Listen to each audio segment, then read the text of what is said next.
Hello everyone, welcome to Anonymity, and in this video we will be looking at GitHub Pages. So what is GitHub Pages? GitHub Pages allow us to host a static website completely free. And if you are a software developer, then maybe you need multiple websites for all of your projects. And with GitHub, you don't need to worry about spending your time and wasting your money on hosting or domain things.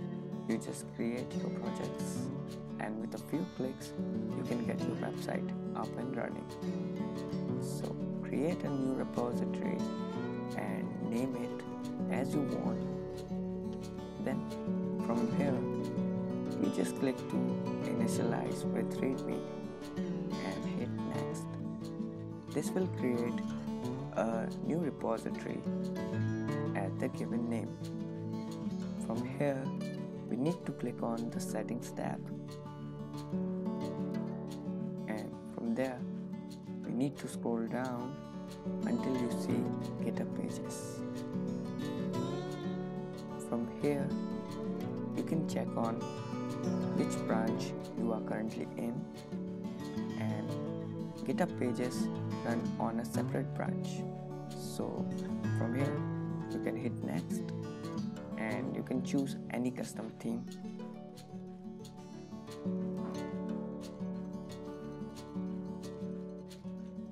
After setting up, this will be the current homepage of our website.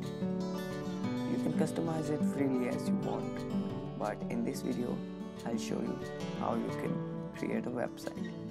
So commit this change by type anything and click commit now. That's it guys.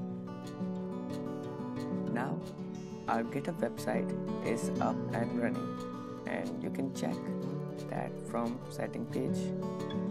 Scroll below, and from here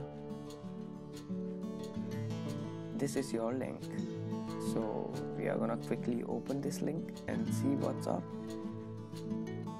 and voila, our site is ready. So this was a quick look on GitHub Pages, and in the future next videos we will look at how we can set up a complete website. So that's all for this video guys. I hope you enjoyed this video. If you like it, then give a thumbs up and comment me down below your thoughts, and till then, bye bye.